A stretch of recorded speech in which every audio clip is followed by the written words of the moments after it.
Y si te dijera que el comediante más famoso de América Latina fue rechazado como actor, escribió guiones sin firmarlos y creó personajes que hoy se recuerdan más que a muchos presidentes, esta es la historia de Chespirito, el hombre bajito que se convirtió en un gigante del humor.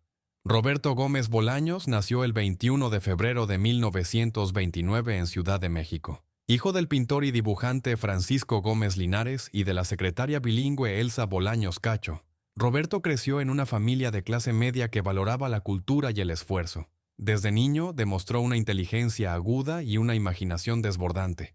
No por nada, su apodo inmortal, Chespirito, viene de una especie de diminutivo de Shakespeare. En español, el pequeño Shakespeare. Pocos lo saben, pero Roberto no empezó en la televisión ni en el teatro. Estudió ingeniería en la UNAM, aunque nunca ejerció.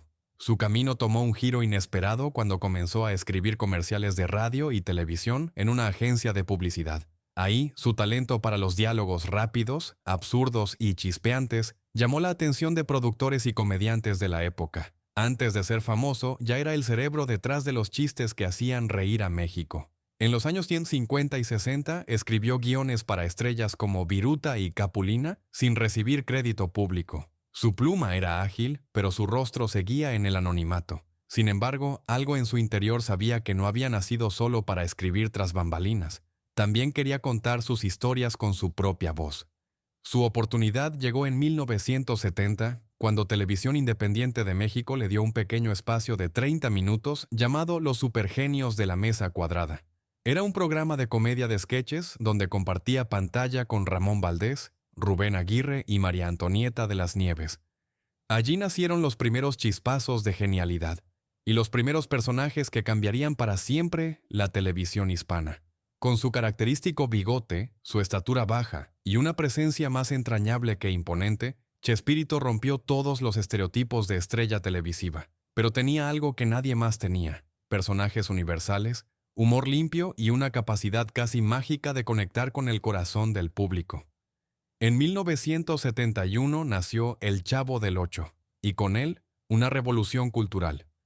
Usando un barril como hogar simbólico, Roberto le dio vida a un niño huérfano, ingenuo, torpe pero entrañable, que vivía en una vecindad llena de personajes únicos: Don Ramón, Kiko, Doña Florinda, la Chilindrina, Ñoño y el señor Barriga. Cada episodio era un reflejo exagerado de la vida cotidiana, cargado de ternura, malentendidos y frases que quedarían para siempre en la memoria colectiva. Fue sin querer queriendo. Swing, eso. Se me chispoteó. Con esas frases y una comedia de situación basada en el lenguaje corporal y la repetición creativa, Chespirito logró lo que pocos comediantes han logrado: unir a familias enteras frente al televisor, sin importar la edad, el país ni la clase social. Poco después, nació su otro gran ícono, el Chapulín Colorado, un antihéroe cobarde, torpe y entrañable que parodiaba a los superhéroes de moda con un humor absurdo y autocrítico. No contaban con mi astucia. Se convirtió en un grito de batalla que millones de niños imitaban, mientras sostenían un martillo de juguete llamado Chipote Chillón. A diferencia de los héroes musculosos de Hollywood, el Chapulín no ganaba por fuerza, sino por nobleza. Sus errores eran tan humanos que inspiraban ternura. Era una sátira, y al mismo tiempo un homenaje al valor del corazón por encima del músculo. Lo increíble es que Chespirito escribía, actuaba, dirigía y producía casi todo. Su genio creativo era incansable. No tenía miedo de repetirse, porque entendía que la repetición, bien hecha, genera complicidad. Sabía que en la comedia, como en la vida, la clave no está en sorprender siempre, sino en saber cuándo el público necesita exactamente lo que espera. A mitad de los años 70, El Chavo y El Chapulín no eran solo programas, eran fenómenos continentales. Desde Argentina hasta Venezuela, desde México hasta Perú, millones de hogares sintonizaban cada semana para ver lo que pasaba en esa vecindad mágica, o las aventuras de un héroe en antenitas de vinil. Y todo sin groserías, sin violencia gratuita y con una sensibilidad que tocaba fibras muy profundas. A mediados de los años 70, Chespirito ya no era solo un guionista ni un comediante. Era una institución. Su programa se transmitía en más de una decena de países, doblado incluso al portugués y al inglés. En Brasil lo llamaban Chávez, y en Argentina su imagen decoraba cuadernos escolares y piñatas. Su humor, tan mexicano, se volvió universal. Pero con la fama también llegaron los conflictos. Poco a poco, el elenco original comenzó a fracturarse. Las diferencias salariales, los celos profesionales y la tensión por los derechos de los personajes provocaron salidas dolorosas. Ramón Valdés, Don Ramón, dejó el programa en 1979, seguido tiempo después por Carlos Villagrán, el inolvidable Kiko, quien se enfrascó en una larga disputa legal con Gómez Bolaños por el uso del personaje. Chespirito, reservado y perfeccionista, optó por seguir adelante. Mantuvo la fórmula, ajustó personajes e incluso en 1980 cambió el formato a un programa con su propio nombre, Chespiritos, donde alternaba sketches de todos sus universos.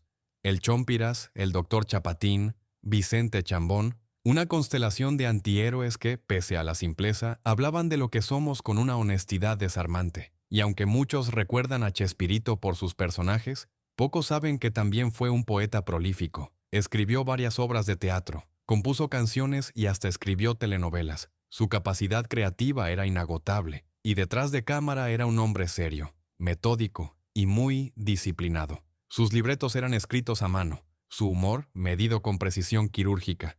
En lo personal, su vida también dio un giro.